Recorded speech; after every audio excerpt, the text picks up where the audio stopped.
बहुत समय पहले की बात है। रतनगढ़ नामक राज्य पर राजा पुरुषोत्तम का शासन था। राजा के 3 पुत्र थे, जिनमें से 2 बड़े लड़कों के नाम सूर्यकांत और पृथ्वी थे, जबकि सबसे छोटे बेटे का नाम राजकुमार शक्ति था। राजा के दोनों बड़े बेटे सूर्यकांत और पृथ्वी बेहद अहंकारी और क्रोधित स्वभाव के थे। उन्हें अपने राजकुमार होने पर अत्यधिक गर्व था। दूसरी तरफ राजकुमार शक्ति बहुत ही विनम्र और दयालु स्वभाव का था। वह सभी शस्त्रों को चलाने में निपुण और घुड़सवारी में माहिर था।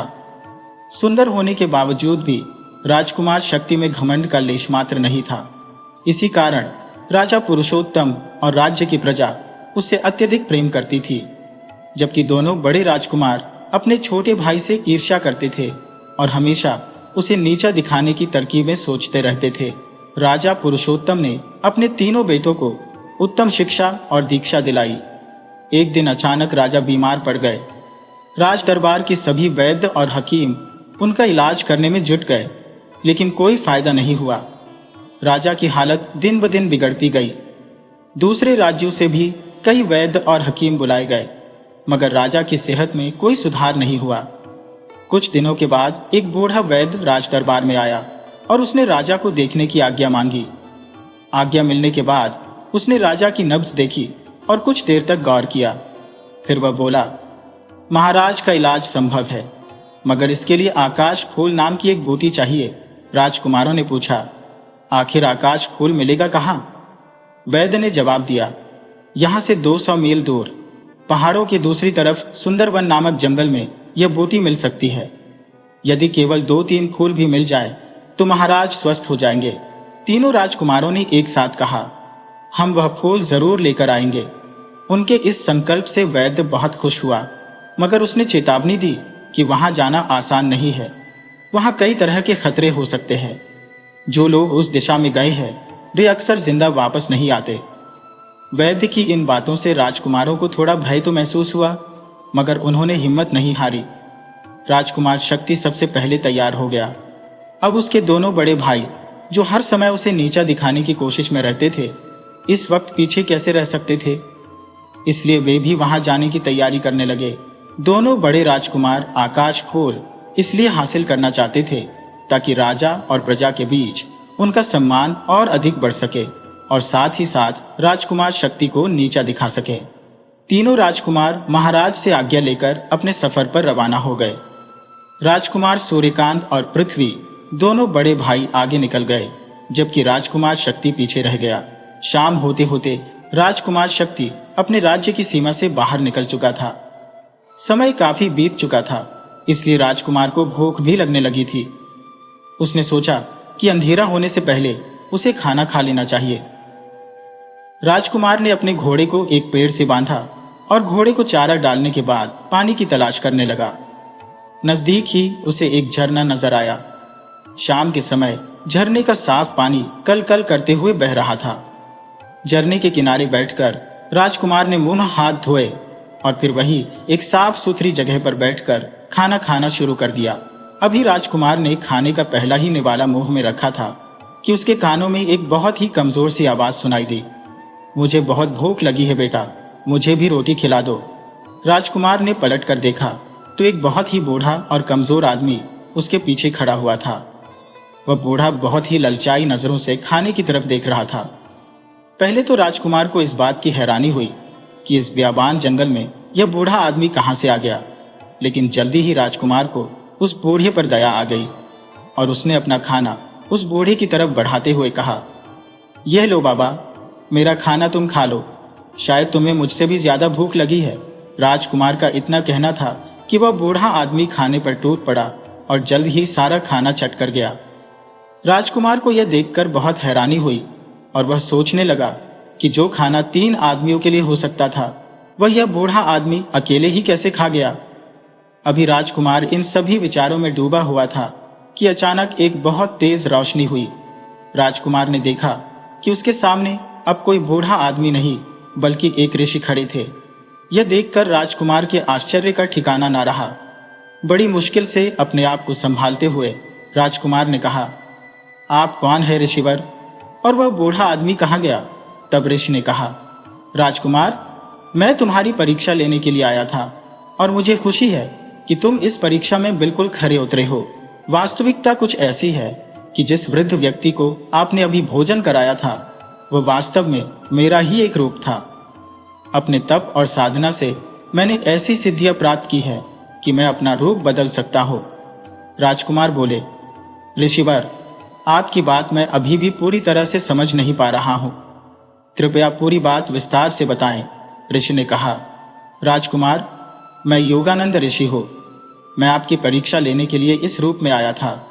आपके आने से पहले भी 2 अन्य राजकुमारों की मैंने परीक्षा ली थी और वे इस परीक्षा में असफल रहे। उन्होंने मुझे एक बूढ़ा आदमी समझकर दुत्कार दिया। भोजन कराने की बात तो दूर, उन्होंने मुझसे ठीक से बात भी नहीं की। इस प्रकार वे दोनों इस परीक्षा में खरे नहीं उतरे। तब राजकुमार ने पूछा, ऋषिवर, आप इस तरह से सबकी परीक्षा क्यों ले रहे हैं?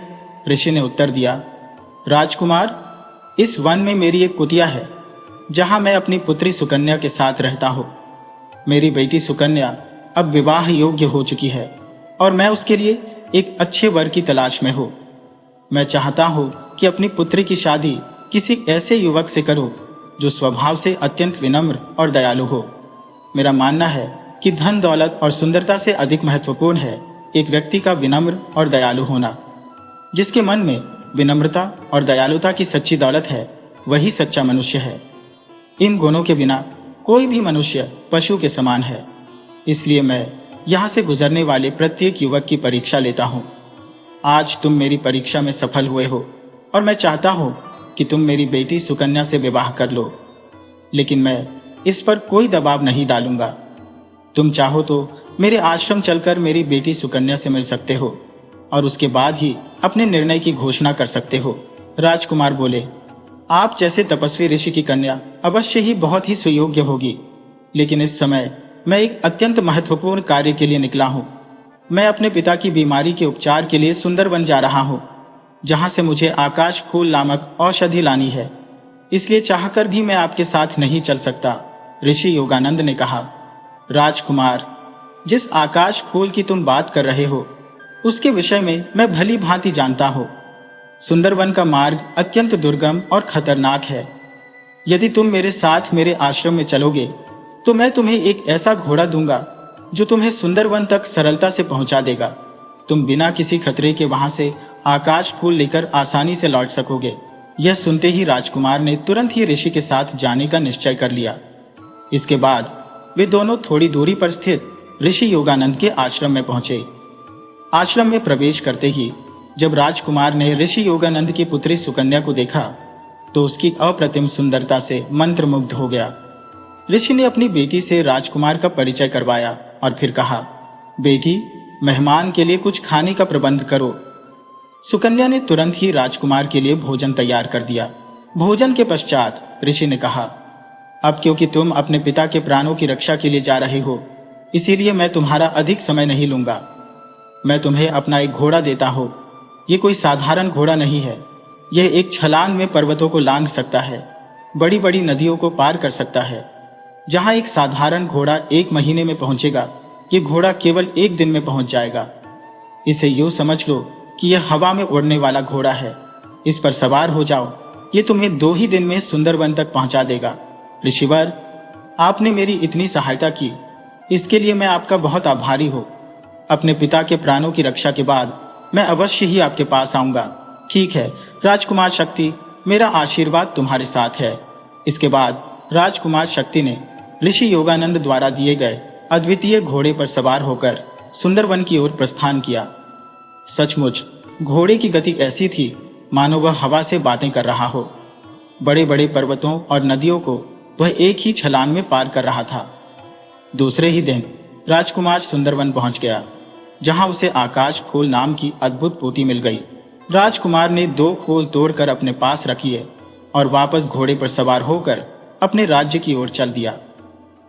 2 दिन के सफर के बाद राजकुमार अपने महल पहुंचा, जहां उसने आकाश फूल नाम की बूटी वैद्य को दी। वैद्य ने बिना देरी किए उन फूलों से औषधि तैयार की और वह औषधि महाराज पुरुषोत्तम को खिलाई। इसका परिणाम यह हुआ कि महाराज की सेहत बहुत तेजी से सुधरने लगी 3 ही दिन में महाराज पुरुषोत्तम पूर्ण रूप से स्वस्थ हो गए। तब उन्होंने राजकुमार से पूछा कि वह इस कठिन यात्रा को कैसे पूरा कर पाया और यह अद्भुत बूटी कैसे लेकर आया। राजकुमार शक्ति ने अपने सफर की सारी कहानी पिता को बताई कि वह किस तरह से ऋषि के दिए हुए अद्वितीय घोड़े की सहायता से आकाश फूल नाम की इस बूटी को लाया है। साथ ही साथ राजकुमार ने यह भी बताया कि ऋषि योगानंद की एक बहुत ही सुंदर और सुशील बेटी है जिसका नाम है सुकन्या। राजकुमार शक्ति ऋषि की पुत्री सुकन्या से प्रेम करने लगा और उससे विवाह करना चाहता था। ये सुनते ही राजा ने कहा, बेटा, इससे बेहतर और क्या हो सकता है कि एक तपस्वी और योगी ऋषि की पुत्री हमारे कुल की बहू बने। तुम जल्द ही वहां जाओ और अपनी वधू को पूरे सम्मान के साथ लेकर आओ। राजा की बात सुनकर राजकुमार शक्ति अत्यंत प्रसन्न हुआ और तुरंत ही घोड़े पर सवार होकर ऋषि योगानंद के आश्रम की ओर प्रस्थान किया। उधर राजकुमार के दोनों बड़े भाई भटकते भटकते महल वापस पहुंचे और पिता को बताया कि वे रास्ता भटक गए थे, इस कारण आकाश फूल नहीं ला सके। अपने पिता को स्वस्थ देखकर वे खुश हुए, लेकिन जब उन्हें पता चला कि राजकुमार शक्ति आकाश फूल लेकर आया है जिससे उनके पिता के प्राण बच गए, तो वे उससे और भी ईर्ष्या करने लगे। महाराज पुरुषोत्तम के स्वस्थ होने की खुशी में पूरे राज्य में उत्सव मनाया गया। राजा ने गरीबों के लिए खजाने के दरवाजे खोल दिए। दोनों बड़े राजकुमारों को जब पता चला कि राजकुमार की सहायता जंगल में मिले एक बूढ़ी ने की थी, तो वे मन ही मन अफसोस करने लगे। वे सोचने लगे कि काश उन्होंने भी उस बूढ़े के साथ अच्छा व्यवहार किया होता तो आज उनकी भी चारों ओर प्रशंसा हो रही होती। परंतु अब पछताने से कुछ नहीं हो सकता था, मौका हाथ से निकल चुका था। अब उन्हें इस बात का एहसास हो चुका था कि दूसरों के प्रति दयालुता का भाव रखना और दीन दुखियों की सहायता करना ही सच्चे इंसान की पहचान है। कामयाबी उन्हीं लोगों को मिलती है जो नेक दिल और ईमानदार होते हैं। दूसरों को छोटा समझने और घमंड में रहने वाले लोग कभी सफल नहीं हो पाते। दोनों राजकुमारों ने निश्चय किया कि वे भी अब अपने घमंडी स्वभाव को छोड़कर अपनी प्रजा की सेवा करेंगे। दूसरी ओर राजकुमार शक्ति घोड़े पर सवार होकर ऋषि योगानंद के आश्रम पहुंचा और अपने पिता के स्वस्थ होने की खबर दी। साथ ही यह भी बताया कि वह सुकन्या से विवाह करना चाहता है और उसके पिता भी इस विवाह के लिए तैयार है। ऋषि योगानंद ने बिना देरी किए अपने आश्रम में ही दोनों का विवाह करवा दिया। अपनी बेटी को विदा करते समय ऋषि ने राजकुमार से कहा, राजकुमार शक्ति, मेरी बिटिया आज से तुम्हारी धर्मपत्नी हुई और ये घोड़ा मैं तुम्हें उपहार स्वरूप दे रहा हूं। मुझे पूरी उम्मीद है कि तुम अपने आने वाले जीवन में भी इसी तरह से दीन दुखियों की सहायता करोगे और अपनी प्रजा की सेवा करोगे। ऋषि का आशीर्वाद लेकर राजकुमार सुकन्या के साथ घोड़े पर सवार हुआ और महल की ओर चल पड़ा। राजमहल पहुंचने पर दोनों का भव्य स्वागत किया गया। सभी लोग इस विवाह से अत्यंत खुश थे और वे एक सुखमय जीवन बिताने लगे।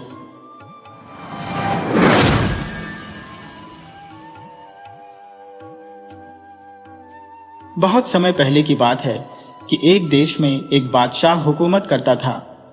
यह बादशाह न सिर्फ रहमदिल था बल्कि बुद्धिमान और उदार भी था। उसकी सल्तनत काफी विस्तृत थी और हर काम के लिए उसके पास काबिल वजीर थे, जिससे बादशाह शासन के कामों में निश्चिंत होकर अपनी प्रजा की देखभाल में समय बिता सकता था। उसके पास भगवान की दी हुई सभी नेमतें थी और ईश्वर ने उसे चांद जैसी खूबसूरत शहजादी भी दी थी, परंतु शहजादी नसरीन आंखों की रोशनी से महरूम थी। बादशाह ने उसके इलाज के लिए दूर दूर से अनेक हकीम बुलवाए, मगर कोई भी शहजादी की आंखों को रोशनी नहीं दे सका। शहजादी के दुख में बादशाह और मलका चिंतित थे। उन्हें चिंता सताती थी कि कोई भी राजकुमार अंधी शहजादी से शादी नहीं करेगा। बादशाह ने उसकी शादी के लिए कई बार ऐलान किया और बहुत इनाम का लालच भी दिया, परंतु कोई भी इसके लिए राजी न हुआ। एक दिन अत्यधिक परेशान होकर वजीर ने बादशाह से कहा, बादशाह सलामत, आजकल आप बहुत चिंतित नजर आ रहे हैं। अगर गुस्ताखी न हो तो इस चिंता का कारण पूछ सकता हो? बादशाह ने थोड़ी देर सिर झुकाकर कहा, तुम्हें मालूम है कि शहजादी नसरीन अंधी है, इस वजह से कोई भी उससे शादी के लिए तैयार नहीं होता। वजीर ने कहा, आलीजा, आप ऐलान कर दीजिए कि जो शहजादी की आंखों को अच्छा कर देगा, उसके साथ न सिर्फ शहजादी की शादी कर दी जाएगी, बल्कि उसे सल्तनत का वारिस भी बना दिया जाएगा। बादशाह ने कहा, ठीक है। अगले दिन यह ऐलान कर दिया गया कि जो व्यक्ति शहजादी नसरीन की आंखें ठीक कर देगा, उसी के साथ शहजादी की शादी कर दी जाएगी और उसे तख्तो ताज का मालिक बना दिया जाएगा। इस ऐलान को सुनकर वहां के राजकुमार अपनी किस्मत आजमाने के लिए शहजादी की आंखों के इलाज की खोज में जुट गए। उसी देश में एक गरीब आदमी भी रहता था, जिसका एक बेटा था जो उसके बुढ़ापे का सहारा था। बेटी को अपने पिता से गहरा प्रेम था और वह उनके सम्मान में कोई कसर नहीं छोड़ता था। जब उसने बादशाह का ऐलान सुना तो उसने एक दिन अपने पिता से इजाजत मांगी कि अगर आप अनुमति दें तो मैं भी अपनी किस्मत आजमा सकता हूँ, शायद भाग्य हमारा साथ दे। पिता ने हंसकर कहा, नादान बच्चे, दुनिया के बड़े बड़े हकीमों ने शहजादी का इलाज किया और उसकी आंखें ठीक न कर सके तो तुम क्या कर लोगे? तुम जानते हो कि मैं तुम्हारे बिना जीवित नहीं रह सकता। अगर तुम मुझे अकेला छोड़कर चले गए तो तुम्हारे लौटने तक मैं जीवित नहीं रह पाऊंगा। बेटे ने कहा, अब्बा जान, खुदा ने चाहा तो मैं बहुत जल्द लौटूंगा। पिता ने फिर समझाते हुए कहा, बेटा, ये काम गरीबों के नहीं है, ये तो सिर्फ अमीरों और राजकुमारों के काम है। तुम्हारे पास तो सवारी के लिए घोड़ा तक नहीं है। बेहतर है कि तुम ये ख्याल अपने मन से निकाल दो। पैदल जंगलों की खाक छानने से क्या फायदा? लड़के ने हिम्मत जुटाकर कहा, अब्बा जान, अगर आप इजाजत दें तो मुझे यकीन है कि खुदा ताला मेरी मदद करेंगे और मैं जरूर कामयाब हो जाऊंगा। बेटे के इसरार पर बाप ने इजाजत दे दी और उसकी कामयाबी की दुआएं मांगने लगे। लड़का अपने बाप से रुखसत होकर अपने एक दोस्त के घर पहुंचा। उससे कुछ दिनों के लिए घोड़ा मांगा और शहर से बाहर निकल गया। कई दिनों तक जंगलों में भटकता रहा। पिता ने फिर समझाते हुए कहा, बेटा, ये काम गरीबों के नहीं है, ये तो सिर्फ अमीरों और राजकुमारों के काम है। तुम्हारे पास तो सवारी के लिए घोड़ा तक नहीं है। बेहतर है कि तुम यह ख्याल अपने मन से निकाल दो। पैदल जंगलों की खाक छानने से क्या फायदा? जब उसने बादशाह का ऐलान सुना तो उसने एक दिन अपने पिता से इजाजत मांगी कि अगर आप अनुमति दें तो मैं भी अपनी किस्मत आजमा सकता हूँ, शायद भाग्य हमारा साथ दे। पिता ने हंसकर कहा, नादान बच्चे, दुनिया के बड़े बड़े हकीमों ने शहजादी का इलाज किया और उसकी आंखें ठीक न कर सके तो तुम क्या कर लोगे? तुम जानते हो कि मैं तुम्हारे बिना जीवित नहीं रह सकता। अगर तुम मुझे अकेला छोड़कर चले गए तो तुम्हारे लौटने तक मैं जीवित नहीं रह पाऊंगा। बेटे ने कहा, अब्बा जान, खुदा ने चाहा तो मैं बहुत जल्द लौटूंगा। इस ऐलान को सुनकर वहां के राजकुमार अपनी किस्मत आजमाने के लिए शहजादी की आंखों के इलाज की खोज में जुट गए। उसी देश में एक गरीब आदमी भी रहता था, जिसका एक बेटा था जो उसके बुढ़ापे का सहारा था। बेटी को अपने पिता से गहरा प्रेम था और वह उनके सम्मान में कोई कसर नहीं छोड़ता था। वजीर ने कहा, आलीजा, आप ऐलान कर दीजिए कि जो शहजादी की आंखों को अच्छा कर देगा, उसके साथ न सिर्फ शहजादी की शादी कर दी जाएगी, बल्कि उसे सल्तनत का वारिस भी बना दिया जाएगा।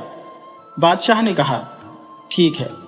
अगले दिन यह ऐलान कर दिया गया कि जो व्यक्ति शहजादी नसरीन की आंखें ठीक कर देगा, उसी के साथ शहजादी की शादी कर दी जाएगी और उसे तख्तो ताज का मालिक बना दिया जाएगा। एक दिन अत्यधिक परेशान होकर वजीर ने बादशाह से कहा, बादशाह सलामत, आजकल आप बहुत चिंतित नजर आ रहे हैं। अगर गुस्ताखी ना हो तो इस चिंता का कारण पूछ सकता हूँ? बादशाह ने थोड़ी देर सिर झुकाकर कहा, तुम्हें मालूम है कि शहजादी नसरीन अंधी है, इस वजह से कोई भी उससे शादी के लिए तैयार नहीं होता। बादशाह ने उसके इलाज के लिए दूर दूर से अनेक हकीम बुलवाए, मगर कोई भी शहजादी की आंखों को रोशनी नहीं दे सका। शहजादी के दुख में बादशाह और मलका चिंतित थे। उन्हें चिंता सताती थी कि कोई भी राजकुमार अंधी शहजादी से शादी नहीं करेगा। बादशाह ने उसकी शादी के लिए कई बार ऐलान किया और बहुत इनाम का लालच भी दिया, परंतु कोई भी इसके लिए राजी न हुआ। बहुत समय पहले की बात है कि एक देश में एक बादशाह हुकूमत करता था। ये बादशाह न सिर्फ रहमदिल था, बल्कि बुद्धिमान और उदार भी था।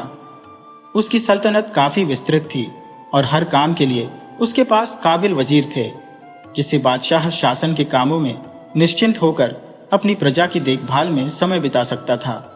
उसके पास भगवान की दी हुई सभी नेमतें थी और ईश्वर ने उसे चांद जैसी खूबसूरत शहजादी भी दी थी, परंतु शहजादी नसरीन आंखों की रोशनी से महरूम थी।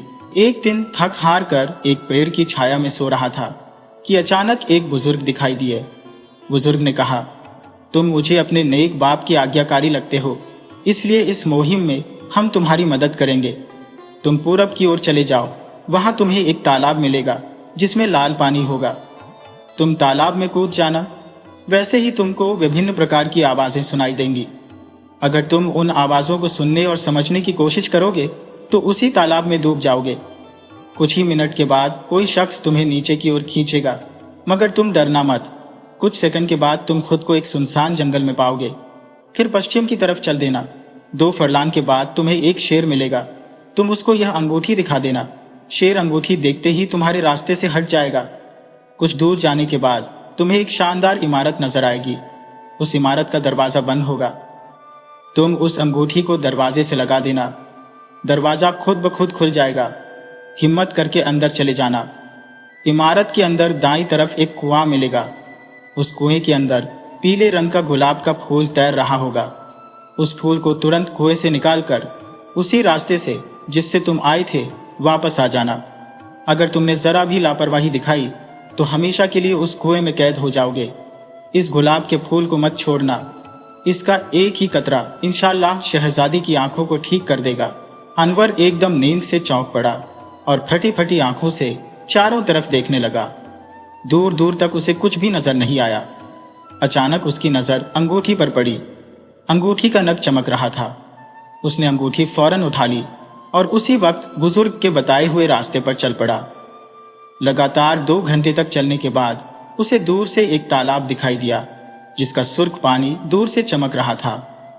अनवर बिना डर और खतरे के तालाब में कूद पड़ा और नतीजे का इंतजार करने लगा। तालाब में कूदते ही उसे बहुत सी डरावनी आवाजें सुनाई देने लगी, मगर उसने किसी भी आवाज पर ध्यान नहीं दिया, बल्कि आने वाले वक्त का इंतजार करने लगा। कुछ ही पलों के बाद उसने महसूस किया कि वह धीरे धीरे नीचे की ओर खींचा जा रहा है। वह बिल्कुल भी नहीं घबराया। कुछ सेकंड बाद जब उसने आंखें खोली तो अपने आप को एक घने जंगल में खड़ा पाया। बुजुर्ग के निर्देशों का अनुसरण करते हुए वह पश्चिम की ओर चल पड़ा। रास्ते में एक भयंकर जंगली शेर उसके सामने आ गया। उसने तुरंत अपनी अंगूठी आगे कर दी। शेर की नजर जैसे ही उस अंगूठी पर पड़ी, वह एकदम से रास्ते से हट गया। अनवर फिर अपनी मंजिल की ओर बढ़ गया। कुछ दूरी पर उसे एक भव्य इमारत नजर आई। इमारत के दरवाजे पर पहुंचकर उसने ताले के साथ अंगूठी को रगड़ा तो दरवाजा स्वतः ही खुल गया। निर्भीक होकर वह अंदर दाखिल हो गया और इमारत के अंदर कुएं की खोज शुरू की। थोड़ी मेहनत के बाद उसे वह कुआं नजर आया। उसके पास जाकर अंदर झांका तो देखा कि पानी के भीतर पीले रंग का गुलाब तैर रहा है। एक रस्सी भी लटक रही थी जिससे वह कुएं में उतर गया। कुएं में उतरते ही उसे जबरदस्त शोर सुनाई देने लगा, लेकिन उसने इन आवाजों की परवाह किए बिना गुलाब के फूल की ओर हाथ बढ़ाया। जैसे ही उसने फूल को छुआ, उसका हाथ जलन के कारण पीछे हट गया, क्योंकि फूल आग की तरह गर्म था। कुछ देर तक वह सोचता रहा कि फूल को कैसे हासिल किया जाए। फिर उसने दोबारा हाथ बढ़ाया और इस बार जैसे ही अंगूठी फूल से छुई, फूल ठंडा हो गया। उसने तुरंत फूल को पकड़ लिया और कुएं से बाहर निकल आया। जब वह इमारत से बाहर निकला तब भी शोर की आवाजें आ रही थी, लेकिन गुलाब का फूल पाकर उसे किसी बात का होश नहीं था। वह तेजी से कदम बढ़ाते हुए तालाब के पास पहुंचा, पर अब वहां तालाब नहीं था। उसका घोड़ा एक पेड़ के नीचे खड़ा था। वह घोड़े पर सवार होकर अपने देश की ओर चल पड़ा। रास्ते में एक जगह थकावट के कारण वह आराम करने के लिए रुका और जल्द ही सो गया। उसी बुजुर्ग ने सपने में आकर कहा, बेटा, अल्लाह के फजल से तुम अपने मकसद में कामयाब रहे। अब यह अंगूठी मुझे दे दो, क्योंकि अब यह तुम्हारे लिए बेकार है। अनवर ने बुजुर्ग का आभार प्रकट किया और जब जागा तो देखा कि अंगूठी गायब थी। कुछ दिनों बाद वह अपने देश पहुंचा और सीधा बादशाह के पास जाकर उसे खुशखबरी सुनाई। बादशाह ने उसे शहजादी के महल में बुलवाया। अनवर ने गुलाब के अर्क के कुछ कतरे शहजादी की आंखों में डाले, जिससे उसकी आंखों में रोशनी आ गई। शहजादी खुशी से चिल्लाई, अब्बा जान, अब मैं सबको देख सकती हूँ। बादशाह की खुशी का कोई ठिकाना न था। खुदा का शुक्र अदा करते हुए बादशाह ने अनवर की शादी शहजादी के साथ कर दी और कुछ समय बाद खुद को तख्त व ताज से अलग करके याद ये इलाही में मशगूल हो गया। खुदा की महिमा ऐसी थी कि एक गरीब आदमी का बेटा उस देश का बादशाह बन गया था। हालांकि उसका बूढ़ा पिता अब इस दुनिया में नहीं था, लेकिन स्वर्ग में उसकी आत्मा बेटे की कामयाबी पर खुश हो रही थी। यह इनाम अब के जमाने का नहीं, बल्कि बहुत पुराने जमाने का किस्सा है। एक था सौदागर जिसका नाम था अकबर। अकबर विभिन्न देशों की यात्रा करके रुपया पैसा कमाता और अपने प्यारे देश हिंदुस्तान वापस आ जाता। उस सौदागर के 2 लड़के थे, अख्तर और अमजद। दोनों बड़े प्यारे और भोले भाले थे, लेकिन बेचारों की उम्र अभी कुछ ही साल की हुई थी कि माँ का साया उनके सिर से उठ गया। अकबर की भी हालत बहुत खराब हो गई थी। दोस्तों की सलाह पर उसने दूसरी शादी एक सौदागर की बदमिजाज बेटी रजिया से कर ली। अकबर की दूसरी बीवी रजिया अख्तर और अमजद की दुश्मन शुरू से ही थी। कुछ समय बाद वह अकबर की भी दुश्मन हो गई। उसकी चाहत थी कि किसी भी तरह उन्हें रास्ते से हटा दे और पूरे माल दौलत पर कब्जा कर ले। रजिया अपनी चालबाजियों के जाल बुनने की योजना ही बना रही थी कि अकबर की जिंदगी के दिन पूरे हो गए और एक दिन सुबह सवेरे उसे अपने बिस्तर पर मृत पाया गया। रजिया बहुत खुश थी कि सबसे बड़ा कांटा खुद ब खुद हट गया। अब बाकी 2 कांटों को निकालना बाकी है और यह कोई मुश्किल काम नहीं है। अब बात बात पर रजिया दोनों को इतनी मारती थी कि वे बेहोश होकर जमीन पर गिर जाते। नौकर देखते सुनते लेकिन चुपचाप हो जाते। वे कर भी क्या सकते थे। एक रात दोनों अपनी जिंदगी से तंग आकर घर से भाग खड़े हुए। अपने घर से बहुत दूर एक नदी के किनारे एक टूटी फूटी झोपड़ी में, जो वहां बरसों से किसी का इंतजार कर रही थी, रहने लगे। दोनों तमाम दिन नदी के किनारे खड़े मुसाफिरों का इंतजार करते और उनका जो भी कामकाज होता कर दिया करते, जिससे उनकी गुजारा हो जाता। उस जमाने में हिंदुस्तान पर एक बादशाह हुकूमत करता था जिसका नाम था अलाउद्दीन। वह बहुत ही रहमदिल, सखी और फयाज बादशाह था। हमेशा रियाया की भलाई के बारे में सोचता था, जालिमों को सजा देता, मजलूम की फरियाद सुनता और सबसे बड़ा गुण उसमें यह था कि वह रातों को भेष बदलकर रियाया की खबरगिरी करता और अपने बारे में रियाया के ख्यालात मालूम करता। अख्तर और अमजद खड़े हो गए। अख्तर ने पूछा, आप कौन है? उस व्यक्ति ने हंसते हुए कहा, इतनी जल्दी भूल गए? मैं वही रात वाला मुसाफिर हूं। अमजद ने कहा, ओह, तो आप वही मुसाफिर हैं? लेकिन आप अब तक कहाँ रहे? मुसाफिर ने कहा, अपने महल में। अख्तर ने पूछा, तो आप बादशाह हैं क्या? अमजद बोला, अगर हमसे कोई गलती हो गई हो तो माफ कर दीजिएगा। अभी वे सोच ही रहे थे कि दूर से शोरगुल की आवाज सुनाई दी। अमजद ने अख्तर से कहा, चलो झोपड़ी से बाहर चलते हैं, मगर अख्तर ने थकान के कारण मना कर दिया। थोड़ी देर बाद शोरगुल की आवाज करीब आ गई।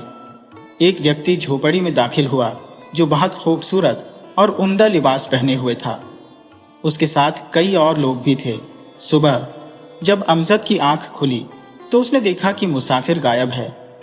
उसने अख्तर को जगाया और दोनों हैरान थे कि वह रात में कहां चला गया। पहले उन्होंने सोचा कि वह यहीं कहीं होगा, लेकिन जब काफी देर हो गई तो उनकी चिंता बढ़ गई। अख्तर ने पूछा, आप कौन हैं और कहां जा रहे थे? मुसाफिर ने कहा, मैं एक मुसाफिर हूं और अपनी मंजिल पर जा रहा था। अख्तर ने कहा, अच्छा, आपका नाम क्या है? मुसाफिर ने कहा, यह सब तुम्हें सुबह मालूम हो जाएगा। अब तुम सो जाओ, रात बहुत हो गई है। कुछ देर बाद मुसाफिर ने पूछा, मेरे मोहसिन बच्चों, तुम कौन हो? अख्तर ने कहा, हम दोनों भाई हैं। मेरा नाम अख्तर है और इनका नाम अमजद। मुसाफिर ने पूछा, तुम्हारे माँ बाप कहाँ हैं? अमजद ने उदास आवाज में कहा, माँ बाप को मरे हुए अरसा गुजर गया और हमारी सौतेली माँ हमारी जान की दुश्मन है। अमजद रस्सी लेने चला गया और वहां जिंदगी और मौत की लड़ाई चल रही थी। उसी समय जब अमजद रस्सी लेकर लौटा, कश्ती ने 2 जोर के झटके दिए और सवार को सतह पर फेंक दिया और खुद पानी में गायब हो गई। अख्तर और अमजद ने रस्सी मुसाफिर की तरफ फेंकी और चीख चीख कर कहा, इस रस्से को पकड़ लो। मुसाफिर ने रस्से को पकड़ लिया और अख्तर और अमजद ने उसे किनारे तक खींच लिया। किनारे पर आते ही मुसाफिर बेहोश हो गया, लेकिन दोनों की कोशिशों से जल्द ही होश में आ गया। फिर वे उसे अपनी झोपड़ी में ले गए और घास फूस के बिस्तर पर लिटा दिया। अमजद ने अख्तर से कहा, देखो भाई, सामने दूर एक कश्ती आ रही है। ऐसा लगता है कि अब डूबी या फिर डूबने वाली है। अख्तर ने जवाब दिया, हाँ, ऐसा ही लग रहा है, लेकिन हम बच्चे इस स्थिति में कैसे मदद करें? अमजद ने कहा, मैं झोपड़ी से रस्सी लाता हूं। अख्तर और अमजद को उस रात नींद नहीं आ रही थी। दोनों झोपड़ी से उठकर दरिया के किनारे आ गए और दरिया की हसीन लहरों को देखने लगे। अचानक एक तूफान आया, पानी की लहरें उछलने लगी और एक अजीबोगरीब शोर उठने लगा। दूर से एक कश्ती लहरों में भटकती नजर आई। एक रात जब करीब 12 बजे होंगे, आसमान पर काली काली घटाई छाई हुई थी। बादशाह ने एक गरीब मुसाफिर का भेष बदला और महल से बाहर आ गया। महल के सामने एक दरिया था। बादशाह ने सोचा, चलो आज दरिया पार करते हैं। इत्तेफाक से उस वक्त एक कश्ती मौजूद थी, लेकिन कश्ती का मालिक नजर नहीं आया। बादशाह ने कुछ अशर्फिया जेब से निकालकर वहां रख दी और खुद कश्ती चलाना शुरू कर दी। मुसाफिर ने कहा, गलती कैसी? तुमने तो मेरी जान बचाई है। मैं इसका प्रतिदान देना चाहता हूं। मेरे यहां कोई संतान नहीं है, इसलिए आज से तुम मेरे पुत्र हो और मेरे निधन के बाद तख्त ताज के वारिस बनोगे। इसके पश्चात सभी महल पहुंचे। बादशाह ने उनकी सौतेली मां रजिया को बुलाया। रजिया उन्हें देखकर खूब रोई और उनसे माफी मांगी। रजिया ने कहा, जिस रात तुम दोनों घर से भागे थे, उसके अगले दिन घर में आग लग गई, जिससे कुछ भी न बचा। मैं दाने दाने को मोहताज हो गई और इस तरह मुझे अपने बुरे कर्मों का परिणाम मिल गया। फिर क्या हुआ? अख्तर और अमजद ने शाही उस्तादों से शिक्षा प्राप्त करनी शुरू कर दी और गरीब तथा निर्धन बच्चों के लिए खैराती स्कूल खोले। उन्होंने उनके आराम और सुविधा का प्रबंध किया और न जाने कितने अच्छे कार्य किए। वे महल में आनंद पूर्वक रहने लगे। ये कहानी है फाख्ता शहजादी की। फाख्ता शहजादी का नाम सुनकर आपको आश्चर्य जरूर होगा। फाख्ता और शहजादी? हाँ, ये कथा तो सुनकर ही समझ आएगी। फाख्ता एक चिड़िया, भूरे और सुरमई रंग की, सुंदर और प्यारी सी चिड़िया, जो शहरों में कम, देहातों और कस्बों में अधिक दिखाई देती है। ये बिल्कुल कबूतर जैसी दिखती है, मगर कबूतर से छोटी, भोली भाली, सीधी सादी। आपने सुना होगा अमन की फाख्ता, यानी शांति और मोहब्बत, मेल जोल, भाईचारे की फाख्ता।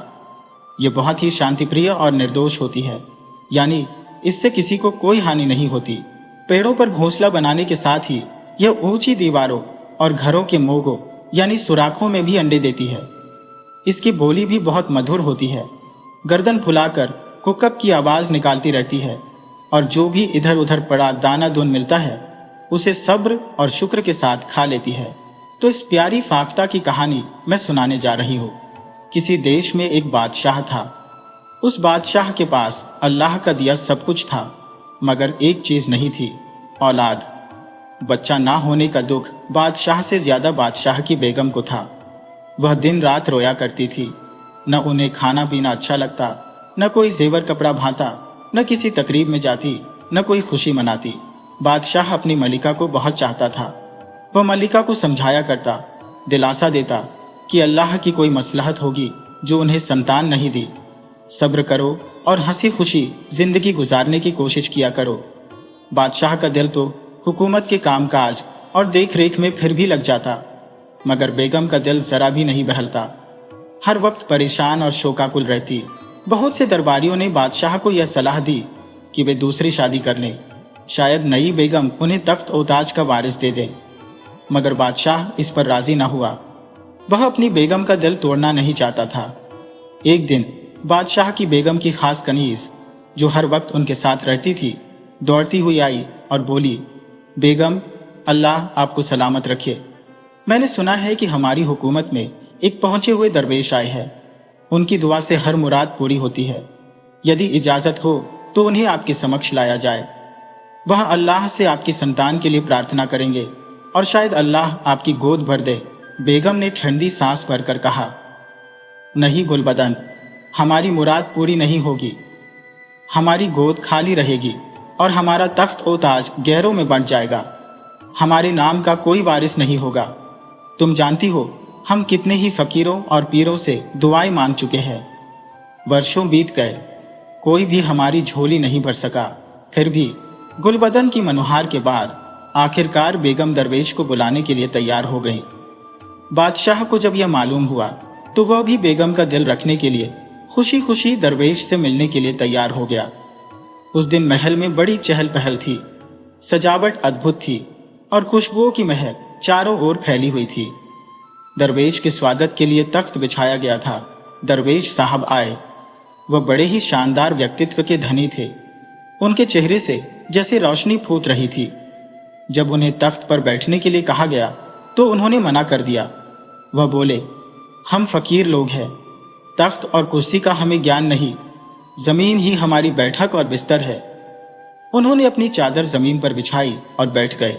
फिर तस्बीह पढ़ने लगे। बादशाह और बेगम उनके सामने हाजिर हुए।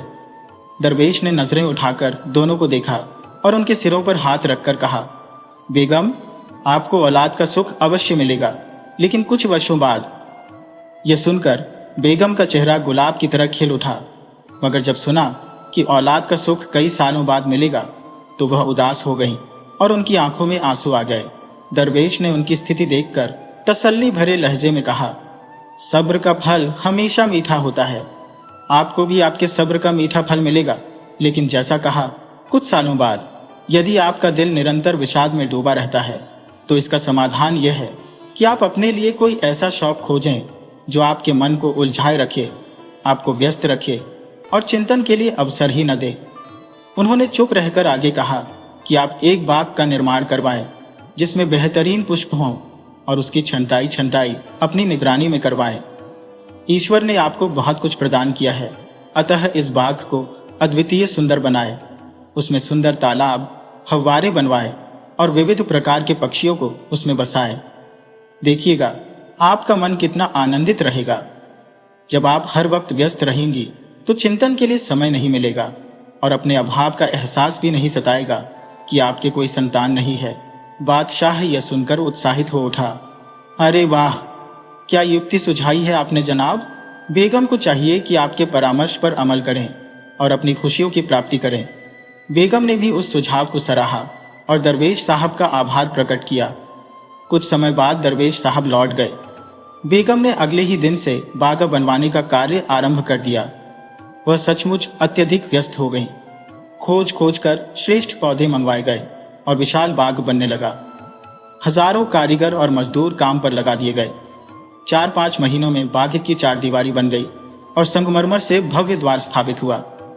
रेशमी घास लगवाई गई और सुंदर पथ तैयार हुआ। चारों ओर फलों के वृक्ष थे, अमरूद, अनार, सेब, केला, संतरा।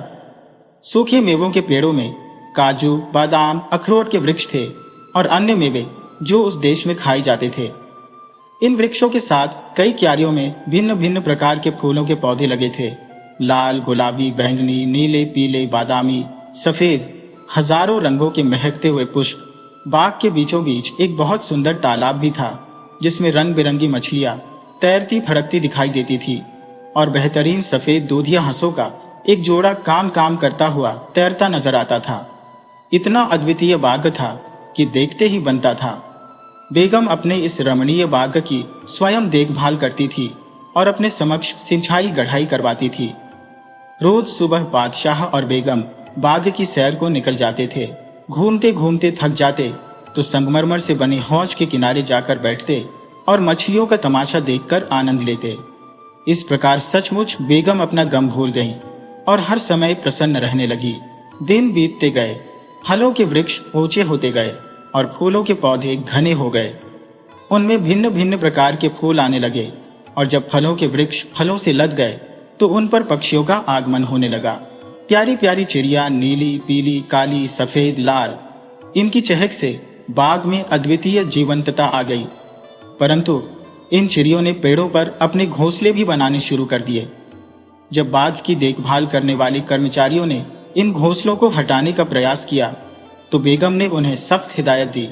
उन्होंने कहा, नहीं, कोई भी घोंसला नहीं हटेगा।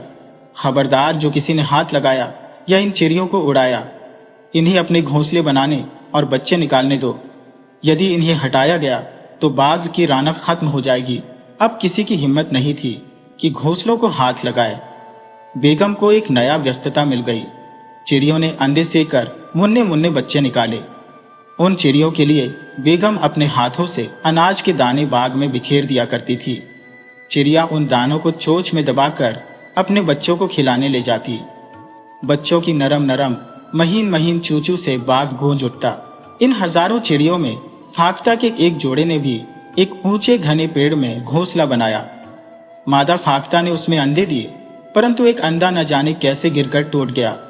अब एक ही अंडा बचा था जिसे दोनों फाख्ताएं बारी बारी से सेती।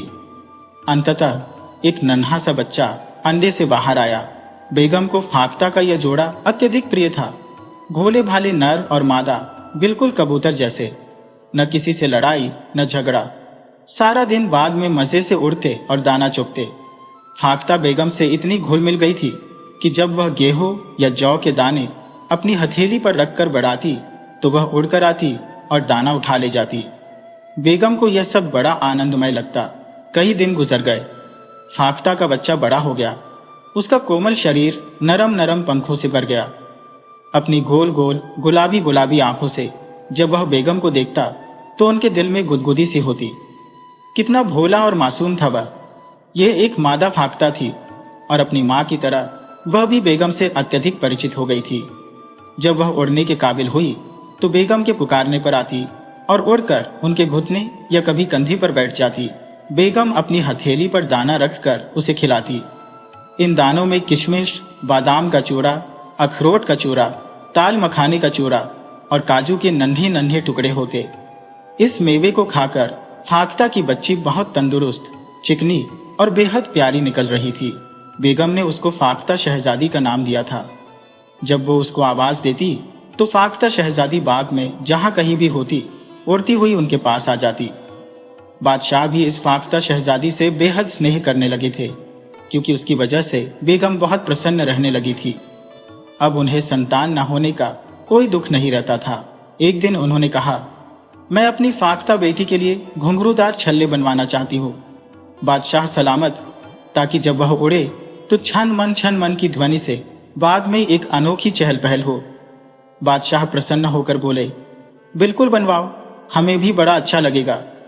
देखते ही देखते सोने के घुंघरूदार छल्ले बनकर आ गए, जिनमें हीरे और याकूत जड़े हुए थे। बेगम ने बड़े स्नेह से फाख्ता बच्ची को पकड़ा और उसके नाजुक पंजों में घुंघरू डाल दिए। पहले तो फाख्ता बच्ची थोड़ी घबराई, मगर फिर आराम से चलने और उड़ने लगी। वाकई घुंघरू की मधुर ध्वनि बड़ी प्यारी लगती थी। इसी तरह दिन गुजरने लगे। कई साल बीत गए और फाख्ता शहजादी अब खूब मोटी ताजी और बड़ी हो गई थी। उसने अंडे दिए और कई बच्चे निकले, जो बड़े होकर बाग में ही रहने लगे। बाग दिन ब दिन और घना होता जा रहा था। लोग दूर दूर से उसे देखने आते और बेगम की इजाजत लेकर उसकी सैर करते। उस बाग का नाम बेगम का बाग पुकारा जाने लगा। उसके गुलाब के फूल मशहूर थे, बड़े और बेहद खुशबूदार। एक दिन पड़ोसी मुल्क का एक शहजादा बाग देखने आया। बादशाह ने उसकी बड़ी आवभगत की। शहजादा बेहद खूबसूरत और बहादुर था। वह जल्द ही अपने बादशाह पिता की जगह तख्त पर बैठने वाला था।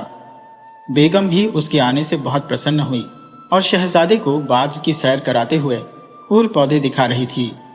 तभी शहजादे ने एक मधुर छन छन की आवाज सुनी, जैसे कोई लड़की पायल पहने धीरे धीरे चल रही हो। शहजादा इधर उधर देखने लगा, मगर कोई नजर नहीं आया। वह थोड़ा और आगे बढ़ा तो फिर वही आवाज सुनाई दी। घुंघरू छनक रहे थे। शहजादे ने झिझकते हुए बेगम से पूछा, बेगम साहिबा, ये घुंघरू की आवाज कहां से आ रही है? क्या हमारे और आपके अलावा कोई और भी यहाँ टहल रहा है? बेगम को शरारत सूझी। हंसकर बोली, हाँ शहजादे, मेरी बच्ची भी बाग की सैर कर रही है। शहजादा बोला, क्या वह बहुत छोटी सी है? बेगम साहिबा मुस्कुराते हुए बोली, माँ बाप को अपना बच्चा हमेशा बच्चा ही मालूम होता है, चाहे वह बूढ़ा ही क्यों ना हो जाए। बेगम ने अपनी फाख्ता को देख लिया, जो आराम से घास पर टहल रही थी। उसके नाजुक पैरों में पड़े घुंघरू छनक रहे थे। फिर वह उड़कर पेड़ पर बैठी तो छन छन की आवाज और तेज हो गई। शहजादे को यह आवाज बहुत भली लगी। उसने सोचा कि बेगम उसे बता नहीं रही है। उनकी बच्ची अच्छी खासी बड़ी होगी और शायद बेगम की तरह ही खूबसूरत भी होगी। शहजादे ने सोचा, अगर हमारी शादी इसके साथ हो जाए तो क्या कहना। हम भी अपने माँ बाप के अकेले हैं और ये बच्ची भी अपने माँ बाप की अकेली है, यानी वह सल्तनत भी हमारी और ये सल्तनत भी हमारी। हमारी अम्मा बेगम अब बहुत बीमार रहने लगी है और उन्होंने अभी कल ही कहा था कि उनके सामने हमारी शादी हो जाए तो उनकी ख्वाहिश पूरी हो जाएगी। ठीक है, हम अम्मा बेगम से जाकर बात करेंगे। शहजादा वापस अपने मुल्क गया और अपनी अम्मा बेगम को सारी बात बताई। उसकी अम्मा बेगम की खुशी का ठिकाना नहीं रहा। लो भाई, दोनों हाथों में लड्डू बैठे बिठाए एक और सल्तनत मिल जाएगी। उन्होंने बादशाह से जिक्र किया तो वह भी तैयार हो गए। उधर जब बादशाह और बेगम को शहजादे का रिश्ता उनकी बच्ची के लिए आया तो वे हैरान रह गए। हमारी बच्ची? बादशाह ने बोलना चाहा, मगर बेगम ने उनका हाथ दबा दिया और बोली, यह हमारी खुशनसीबी है कि ऐसा अच्छा रिश्ता हमारी बेटी के लिए आया है। हमें शहजादा आली कदर दिल से पसंद है, मगर हमारी बेटी अभी छोटी है, कुल 10 बरस की। हम उसे अभी कैसे ब्याह दें? हाँ, अगर बादशाह आली जहाँ कुछ बरस इंतजार करें तो हम बखुदा कर देंगे। जो लोग पैगाम लेकर आए थे उनको ढेरों इनाम मिला और वे वापस अपने बादशाह के पास गए। मलका बेगम की बात सुनकर बादशाह आली जहाँ ने कहा, शहजादी 10 बरस की है और हमारा बेटा 1-6-17 बरस का है। कोई खास फर्क नहीं है। बेगम से जाकर अर्ज करो कि उनकी बेटी हमारी बेटी है, बस शादी के बाद हमारे साथ बिल्कुल बेटी की तरह रहेगी, खाएगी, खेलेगी। हमारी बेगम की तबीयत ठीक नहीं रहती है। उनकी यह ख्वाहिश है कि उनके सामने उनके बेटे के सर पर सिहरा बंध जाए, इसलिए हमारी दरख्वास्त कबूल कर ली जाए। उधर बादशाह सलामत बेहद परेशान थे। वह बार बार अपनी बेगम से कहते थे, बेगम, आपने ये कैसा मजाक किया है? जब हमारी कोई बेटी ही नहीं है तो हम उसकी शादी कैसे करेंगे? क्या होगा इस मजाक का अंजाम? हम ये सोचकर डरते हैं। बेगम भी थोड़ी परेशान हुई, मगर ज्यादा नहीं। उनको न जाने क्यों दरवेश की बात बार बार याद आ रही थी। आपको औलाद मिलेगी, मगर कुछ अरसे के बाद। आप फिक्र न करें, हम अपने इस मजाक को निभाएंगे और किसी को पता भी नहीं चलेगा। बादशाह अलीजा के कासद एक पैगाम लेकर आए। बेगम ने शर्त रखी, ठीक है, हमें शादी मंजूर है, मगर हमारी एक मजबूरी यह है कि जब हमारी बच्ची पैदा होने वाली थी, एक दरवेश ने ताकीद की थी कि 12 बरस तक उस बच्चे को लोगों की नजरों से छुपा कर रखा जाए। कोई भी उसकी सूरत न देखे, न उसकी बोली सुने, वरना बच्ची की जान को खतरा होगा और उसके माँ बाप और घर बार पर भी मुसीबत आ जाएगी। या तो कोई जिंदा न बचेगा, और अगर जिंदा रह भी गया तो मुफलिस होकर दर दर भटकेगा। अब बादशाह अलीजा सोच समझ ले। अगर हमारी शर्त मंजूर है तो हम शादी करेंगे। शर्त यह थी कि शहजादी शादी होकर ससुराल जाएगी, मगर उसे न कोई देखेगा, न उसकी आवाज सुनेगा। उसके लिए अलग महल रहेगा और उसके साथ सिर्फ उसकी खलाई यानी अन्ना रहेगी। वही उसकी देखभाल करेगी, वही खाना बनाएगी। बाकी मुलाजिम बाहरी कामकाज करेंगे। शहजादी के खास कमरे की तरफ कोई नहीं जाएगा, न कभी उसे देखने की कोशिश करेगा। यहाँ तक कि उसका शौहर शहजादा भी उसे 2 बरस से पहले नहीं देख सकेगा। ये अजीबोगरीब शर्त बादशाह अलीजा और उनके शहजादे ने मंजूर कर ली। शहजादी के लिए एक महल बनवाया गया जो बिल्कुल अलग और बेहद खूबसूरत था, मगर शहर से दूर एक वीरान जगह पर था, ताकि कोई उसकी आवाज न सुन सके, न उसे देख सके। महल में न कोई खिड़की थी, न रोशनदान, बस एक दरवाजा जो हर वक्त बंद रहता था। मुलाजिम बाहरी हिस्से में रहते थे। शादी हुई, जैसी कि शाहों बादशाहों की शादियां होती हैं। इस कदर जहेज मिला कि बादशाह अलीजा के महल में जगह न रही। दुल्हन शहजादी की नफीस सोने चांदी के फूलों से लदी हुई फेंस उसके महल में रख दी गई। इस फेंस में क्या है कोई नहीं जानता था। लोग यह समझ रहे थे कि दुल्हन है। इस दुल्हन के साथ आने वाली उसकी खास कनीज गुलबदन थी, मगर जब गुलबदन उतरी तो अकेली थी। जाहिर है दुल्हन होती तो उतरती। दुल्हन की बजाय गुलबदन के हाथ में सोने का खूबसूरत पिंजरा था और पिंजरे में बेगम की प्यारी फाख्ता बेटी चांदी की कटोरियों में भरा मेवा खा रही थी। शहजादा आली कदर अपनी दुल्हन को न देख सका, न कोई बात कर सका, मगर उसे यह इत्मीनान जरूर था 2 बरस के बाद वह शहजादी को न सिर्फ देखेगा बल्कि उसके साथ जिंदगी भी गुजारेगा। और इसी उम्मीद में वह दिन गुजारने लगा। बेगम को अपनी फाख्ता शहजादी की याद सताती तो वह कुछ रोज के लिए उसको अपने यहाँ बुलवा लेती। बड़ी शान के साथ सवारी जाती। फैंस में गुलबदन होती, गुलबदन की गोद में पिंजरा होता और फैंस यानी पालकी के दरवाजे बंद होते। ये बंद पालकी बेगम के कमरे में रख दी जाती। बेगम बड़ी खुश थी। उनको भी बस यही उम्मीद खुश रखती थी कि एक दिन उनको फाख्ता शहजादी की जगह एक चांद सी बेटी मिल जाएगी। वह दरवेश की पेशेंगोई पूरी होने का रास्ता देखा करती थी। कई महीने गुजर गए, सब कुछ ठीक ठाक चल रहा था। एक रोज शहजादा आली कदर की अम्मा बेगम की तबीयत ज्यादा खराब हो गई। उन्होंने बादशाह अलीजा से कहा, बादशाह सलामत, मुझे लगता है मैं जिंदा ना रहूंगी। मेरी एक ख्वाहिश पूरी कर दे ताकि मेरी मौत आसान हो जाए। बादशाह अलीजा ने आंसू बहाते हुए कहा, मलका, आप अपनी ख्वाहिश बताएं। मलका ने कहा, मैं चाहती हूँ एक बार अपनी बहू शहजादा आली कदर की दुल्हन को देख लो। बादशाह अलीजाह ने घबराकर कहा, मलका, आपको तो वह शर्त मालूम ही है कि दुल्हन शहजादी को ना कोई देखे ना उसकी कोई आवाज सुने, वरना वह भी खुदा न खस्ता मर सकती है और उसको देखने वाला भी खत्म हो सकता है। सिर्फ वही नहीं, उसके खानदान पर भी तबाही आ सकती है। मुझे मालूम है बादशाह सलामत, मगर क्या करो, दिल नहीं मानता। यह हसरत लेकर दुनिया से जाऊंगी तो मेरी रूह को सुकून नहीं मिलेगा। बादशाह अलीजा परेशान थे कि क्या करें। शहजादा आली कदर भी कम परेशान नहीं था। एक तरफ वह शर्त, दूसरी तरफ मरती हुई मां की ख्वाहिश। वजीर आजम ने मशवरा दिया, सुल्तान आली, एक तरीका है जिससे मलका आलम की ख्वाहिश भी पूरी हो सकती है और शर्त भी नहीं टूटेगी। वह तरीका क्या है? वजीर आजम, बताओ, हम बहुत परेशान हैं। बादशाह अलीजाह ने कहा और बेचैनी के साथ चहलने लगे। वह तरीका यह है अलीजा, मलका आलिया का छप्पर खट दुल्हन शहजादी के महल में ले जाया जाए। दुल्हन शहजादी न अपनी सूरत दिखाए न बोली सुनाए, बस कमरे के अंदर टहलने के अंदाज में चले फिरे। उनके पैरों में सुना है घुंघरू पायल रहती है। ये उनकी वालिदा ने बचपन से उनको पहना रखी है और इस पायल को हर साल उनकी सालगिरह के मौके पर कुछ सोना डालकर बढ़वा लिया जाता है। जब दुल्हन शहजादी कमरे के फर्श पर चलेंगी तो उनकी पायल के घुंघरू की छनक या खनक बाहर आएगी। मलका आलिया उस खनक को सुनेगी और उनको समझाया जाएगा कि इस खनक को सुनकर मुतमिन हो जाए कि उनकी बहू शहजादी उनके पास है और 2 बरस के बाद वह इस मुल्क पर उनकी जगह बेगम बनकर राज करेगी। वाह वजीर आजम, बादशाह अलीजा ने प्रसन्नता से कहा, तुमने तो मेरी चिंता पल भर में दूर कर दी। और फिर वही हुआ।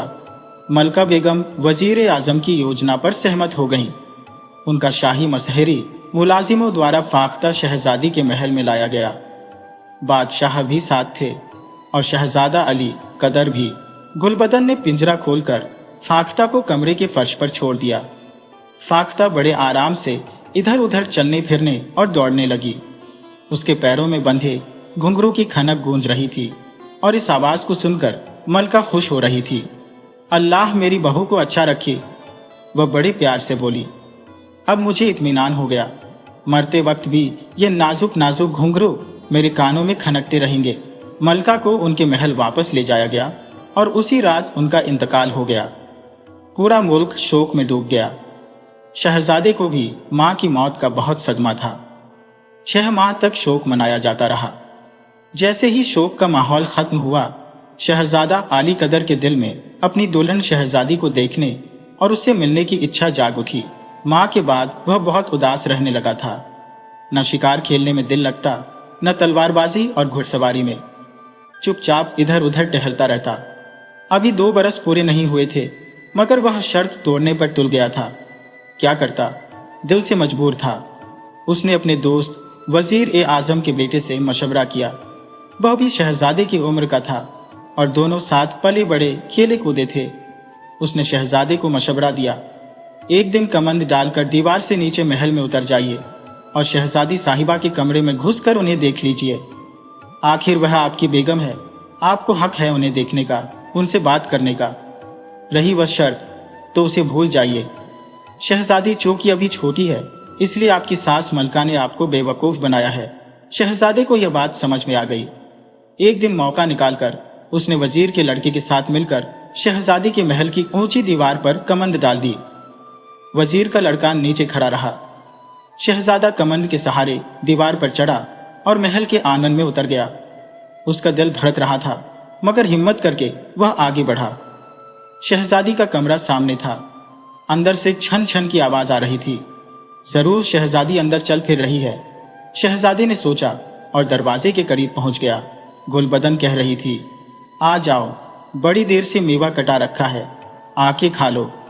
तुम यहाँ आके बहुत जिद्दी हो गई हो, कहना नहीं मानती। खाओगी पियोगी नहीं तो कमजोर हो जाओगी और मलका आलिया का गजब का शिकार मैं बेगुनाह बन जाऊंगी। शहजादा मुस्कुराने लगा। उसकी दुल्हन अपनी अन्ना को नखरे दिखा रही थी।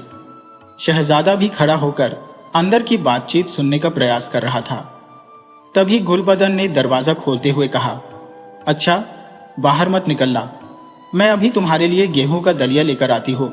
गुलबदन ने अचानक दरवाजा खोला था और शहजादा जो दरवाजे से लगा खड़ा था अंदर झांकने की कोशिश कर रहा था। दरवाजा खुलते ही धड़ाम से अंदर जा गिरा। उधर गुलबदन के मुंह से चीख निकली, इधर शहजादा चीख पड़ा। फाख्ता शहजादी जो कमरे के फर्श पर दौड़ रही थी फड़फड़ाकर उड़ी और खुले दरवाजे से बाहर निकल गई। उसके पैरों में पड़े घुंघरू छन छन बज रहे थे। गुलबदन बदहवास हो गई थी। वह चिल्लाती हुई फाख्ता के पीछे दौड़ी, अरे मैं मर गई, हाय मैं लुट गई। अरे कहाँ जा रही है शहजादी, मेरे ऊपर रहम कर, मलका आलिया मुझे जिंदा नहीं छोड़ेगी। अपनी चोट भूलकर शहजादा आली कदर भी हैरान और परेशान दौड़ पड़ा। वो कुछ भी समझ नहीं पा रहा था। शहजादी कहाँ है, ये चिड़िया कैसी थी, कहाँ थी जो उड़कर निकली है। बाहर आकर उसने देखा एक बहुत खूबसूरत तंदुरुस्त चिकनी फाख्ता महल की दीवार पर बैठी थी। शहजादी कहाँ है? शहजादा अली कदर ने घबराकर पूछा। गुलबदन को जैसे होश आ गया। उसने फटी फटी आंखों से शहजादे को देखा। अभी तक उसे बेगम के जलाल का डर था, मगर अब फाख्ता शहजादी का राज खुल जाने के डर ने उसे हिला दिया। फाख्ता फड़फड़ाकर उड़ी और पता नहीं किधर निकल गई। उसके घुंघरू की खनक कुछ देर तक सुनाई देने के बाद बंद हो गई। शहजादे ने गुलबदन की तरफ देखा। गुलबदन के दिमाग में एक बिजली सी कौंध गई। अभी वक्त गया नहीं था, उसके हाथ में था। उसने एक लंबी ऊंची चीख मारी और अपने बाल नचाती हुई पागलों की तरह चीखने और रोने लगी। शहजादे, गजब कर दिया आपने, शर्त तोड़ दी। अभी 2 साल पूरे नहीं हुए थे कि शहजादी का पर्दा खोल दिया। अरे शहजादे साहब, ये फाख्ता जो अभी उड़कर गई है हमारी शहजादी थी। शहजादी? शहजादा हैरत से बोला, हाँ हाँ शहजादी। दरवेश ने कहा था कि अगर 12 बरस पहले किसी की नजर शहजादी पर पड़ गई तो वह परिंदा बन जाएगी। हाय शहजादे, ये आपने क्या किया? मगर मैं तो उसे देख भी नहीं पाया। शहजादे ने बोलना चाहा। अरे आपने नहीं देखा, उसकी नजर तो पड़ गई आप पर। दरवेश ने बताया था कि अगर किसी ने उसे देखा या उसकी नजर किसी इंसान पर पड़ी तो वह परिंदा बनकर उड़ जाएगी। हाय, तभी वह एकदम फड़फड़ाकर उड़ी थी। उसने आपको देख लिया था। अरे अब मैं क्या करूं? बेगम को यह स्याह चेहरा किस तरह दिखाऊं? वह जमीन पर गिरकर रोने लगी और लौटने लगी। उसके आंसू झूठे थे। वह जबरदस्त अभिनय कर रही थी।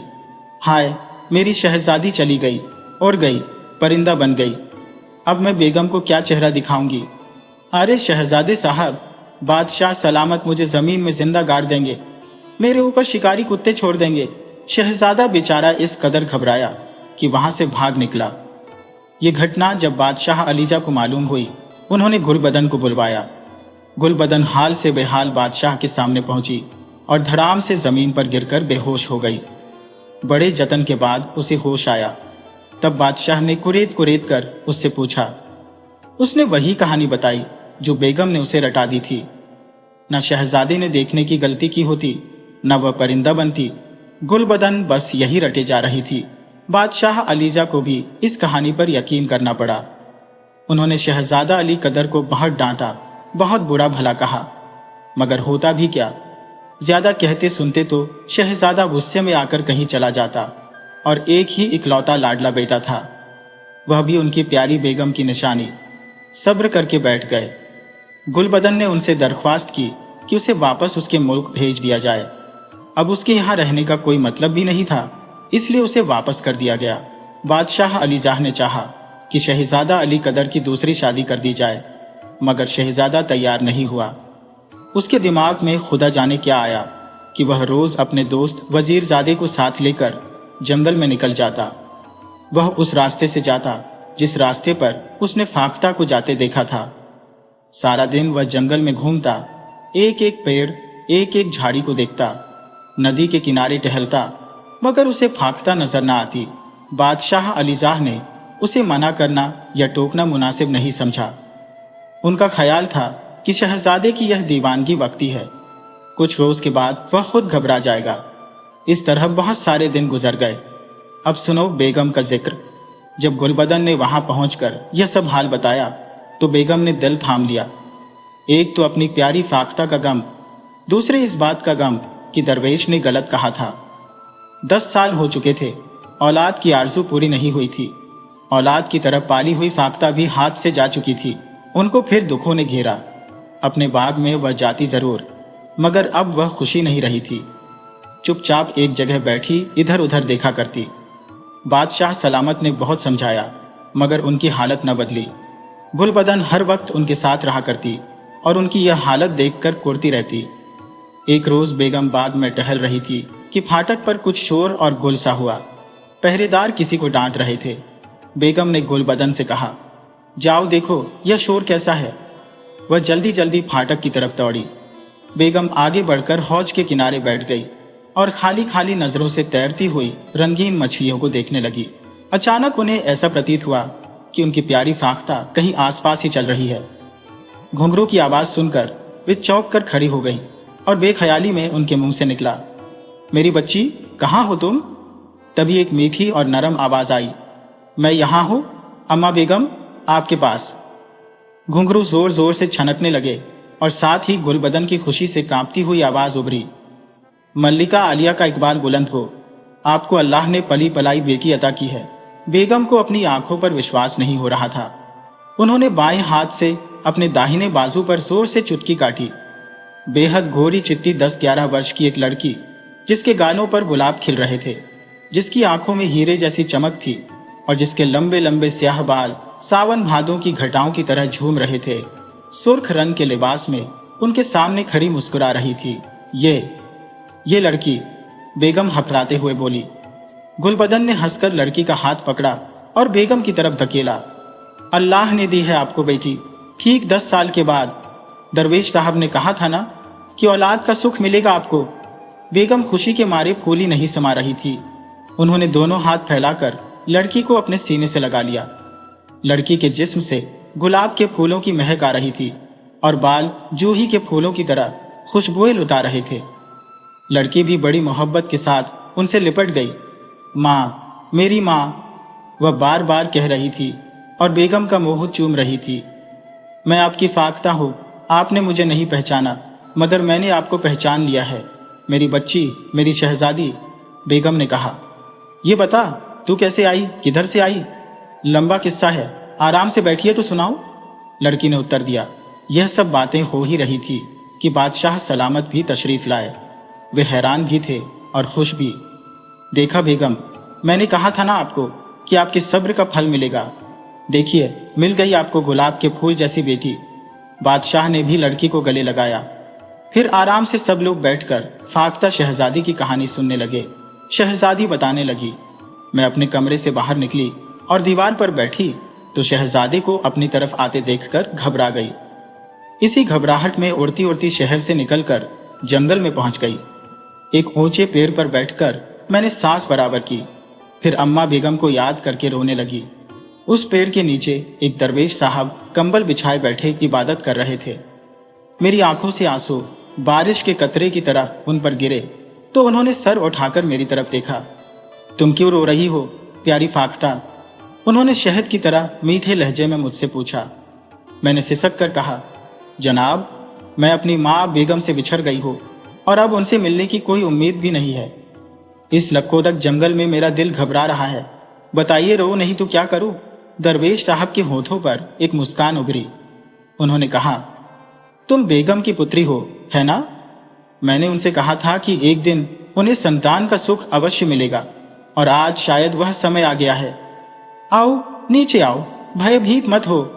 उनके कहने पर मैं डरते डरते उनके पास उतर आई। उन्होंने मुझे पुचकारा और मेरे शरीर पर हाथ फेरा। बड़ी देर तक कुछ पढ़ते रहे, फिर अपने गले से उतारकर यह माला मेरे गले में डाल दी। लड़की ने अपने नाजुक नाजुक गोरे गोरे गले में बड़ी स्याह दानों की तस्बीह नुमा माला दिखाई।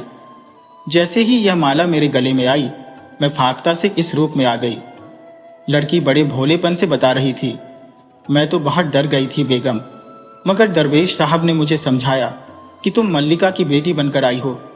अब अपने माँ बाप का नाम रोशन करना, उनका दिल खुश करना और अपने ससुराल में भी सबको खुश रखना, सबकी इज्जत करना, कोई बेजा जिद न करना, कभी गरूर और घमंड न करना और इस माला को हमेशा अपने गले में रखना। मुझे भूख लगी तो दरवेश साहब ने अपने झोले से निकालकर मुझे एक रोटी और थोड़ा सा नमक दिया। मैंने वह खाया। आह, क्या बताऊं, इस सूखी रोटी में कितना मजा था। आज भी मेरी जुबान पर वह स्वाद बाकी है। तुम यहां तक कैसे आ गई मेरी बच्ची? बेगम ने पूछा। वही दरवेश साहब मुझे अपने साथ लाए थे। मुझे फाटक तक पहुंचाकर वह खुद जाने कहां चले गए। बस इतना कहा, मेरा वादा पूरा हो गया बेटी, अब तुम जाओ, तुम्हारी माँ बहुत परेशान है। फिर क्या कहना, हर तरफ खुशियां मनाई जाने लगी। चिरागा हुआ, मिठाइयाँ बांटी गई, गरीबों को खाना खिलाया गया, कपड़े पहनाए गए और साथ ही बादशाह अली जा और शहजादा अली कदर को खुशखबरी भेजी गई कि हंसी खुशी आए और शहजादी को रुखसत कराकर ले जाए। बड़ी शान के साथ वह दोनों बाप बेटे आए। शहजादा अली कदर खुश भी थे और हैरान भी कि शहजादी इतनी दूर कैसे आ गई और किस तरह फिर इंसानी रूप में वापस आई। बेगम ने कहा, बेटा, ये कुदरत के करिश्मे हैं, इनके बारे में ज्यादा न सोचो। बस हमारा घर बस गया, हमें खुशियां मिल गई, हमारे लिए यही बात है।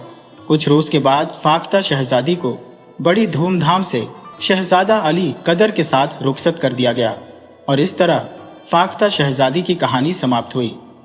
बेगम जब तक जीवित रही, इन फाख्ताओं को अपने हाथ से दाना खिलाती रही। जहां देखो बाग में प्यारी प्यारी भोली भाली फाख्ताएं उड़ती फिर रही है और कोको कर रही है।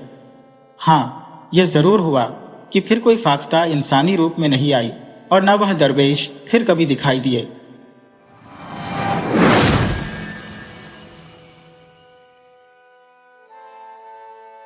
यह किस्सा बहुत पुराने वक्त का है, जब बगदाद के एक छोटे से गांव में जुम्मन नामक एक व्यक्ति रहा करता था। वह पेशे से मोची था और जूतों की मरम्मत करता था। जुम्मन अपने काम में बेहद कुशल था और घर पर ही जूते बनाने का काम किया करता था। एक दिन की बात है, मौलवी साहब जुम्मन के पास आए और बोले, जुम्मन भाई, मेरे जूते का तल्ला उखड़ गया है, जरा इसे ठीक कर दो। जुम्मन जानता था कि मौलवी साहब बहुत कंजूस व्यक्ति हैं, वे काम करवा तो लेंगे पर पैसे नहीं देंगे। इसलिए उसने मौलवी साहब की बात पर ध्यान नहीं दिया और अपने काम में व्यस्त रहा। मौलवी साहब ने फिर कहा, जुम्मन भाई, मेरा जूता ठीक कर दो तो मैं तुम्हारे लिए खुदा से दुआ मांगूंगा। जुम्मन ने बिना मौलवी साहब की तरफ देखे ही काम जारी रखते हुए कहा, माफ कीजिए मौलवी साहब, मेरे पास फुर्सत नहीं है, अपना काम किसी और मोची से करवा लीजिए।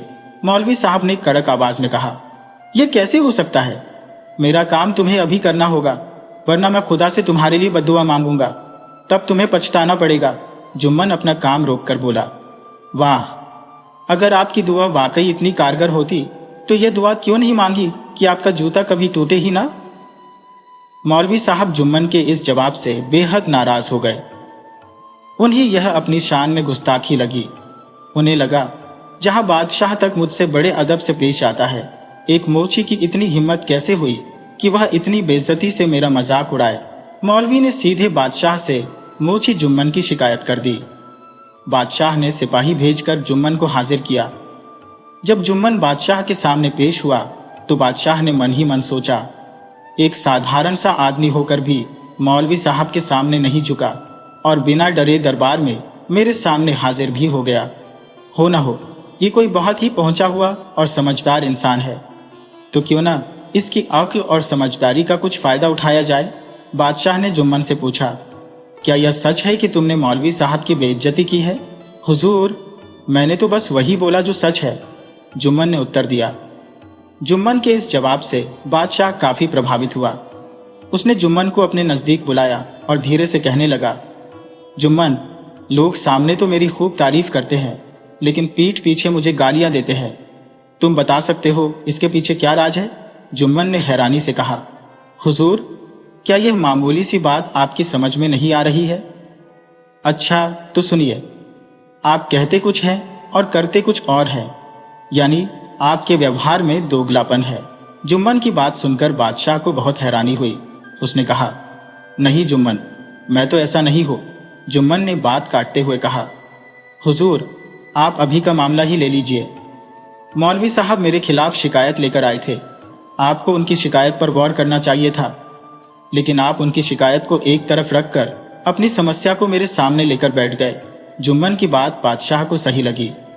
उसे भी महसूस हुआ कि इसी वजह से लोग सामने तो उसकी तारीफ करते हैं, लेकिन पीठ पीछे उसकी बुराई करते हैं। बादशाह ने मौलवी साहब की तरफ देखते हुए कहा, मौलवी साहब, जुम्मन जैसे सच बोलने वाले आदमी को क्या कोई सजा दी जानी चाहिए? मौलवी साहब को समझ में आ गया कि बादशाह जुम्मन से खुश हो गए हैं, इसीलिए उन्होंने अपनी शिकायत वापस लेना ही सही समझा। बादशाह ने जुम्मन को सजा देने की बजाय इनाम देकर विदा किया।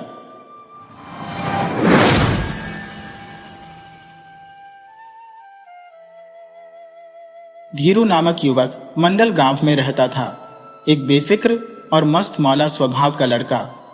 उसकी माँ, जो लोगों के घरों में काम करके गुजारा करती थी, एक दिन धीरू से बोली, देखो बेटा, मैं पास के गांव में एक शादी की तैयारी में मदद करने जा रही हूँ। मुझे रात को ही लौटने की उम्मीद है और शायद तुम्हारे लिए कुछ मिठाइयाँ भी लाऊंगी।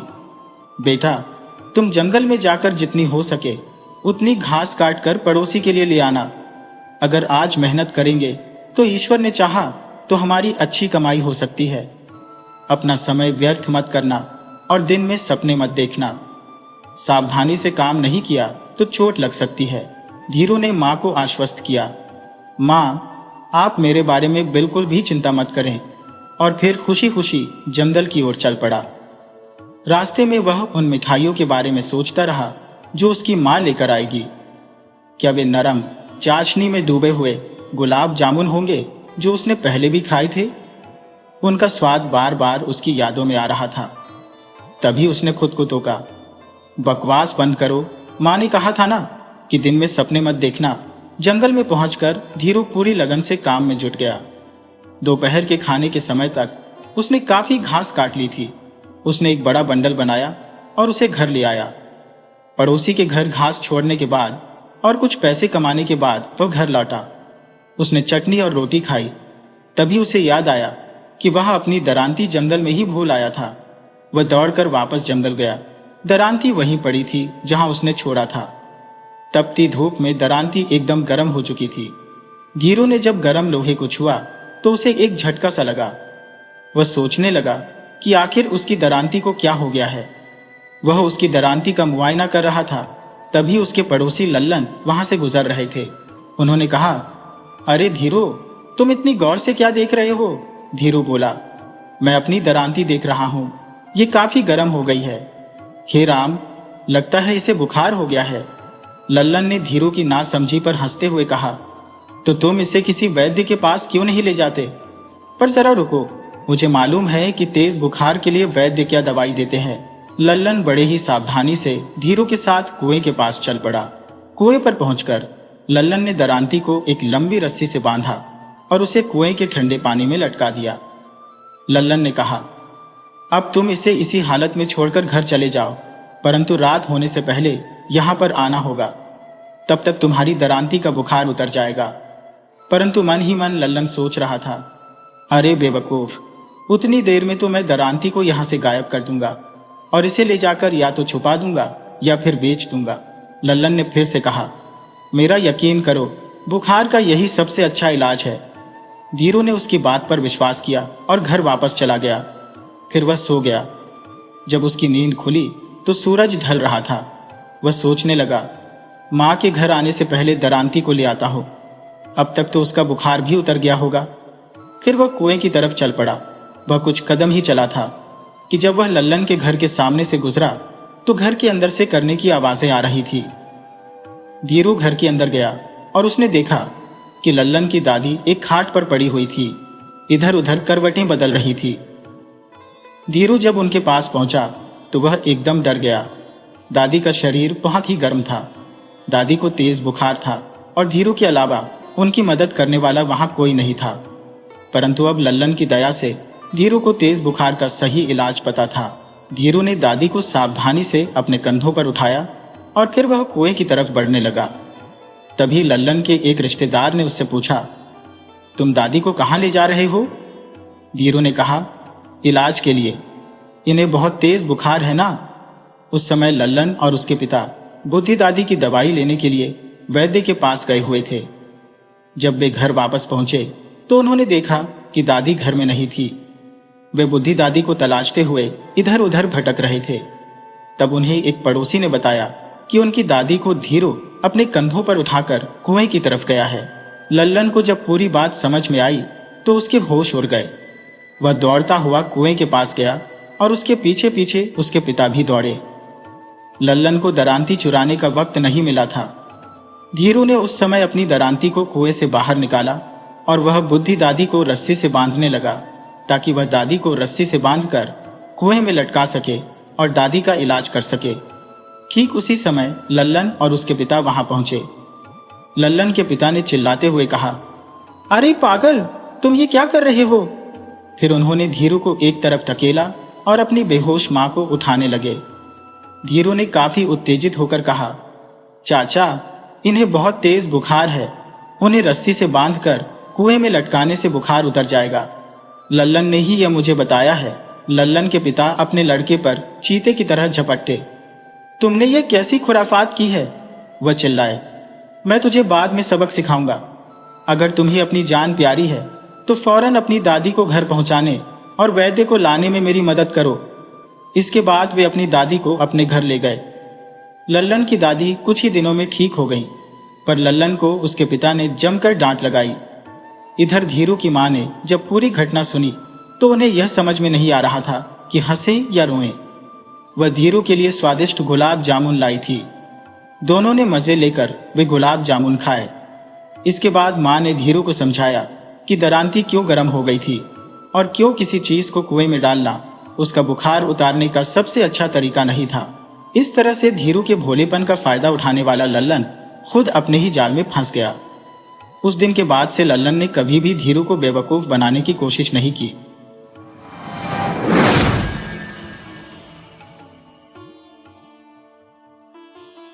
वीडियो अच्छी लगे हो तो इसे लाइक करें और ऐसी ही मज़ेदार कहानियों के लिए चैनल को सब्सक्राइब करें और बेल आइकन दबाएं।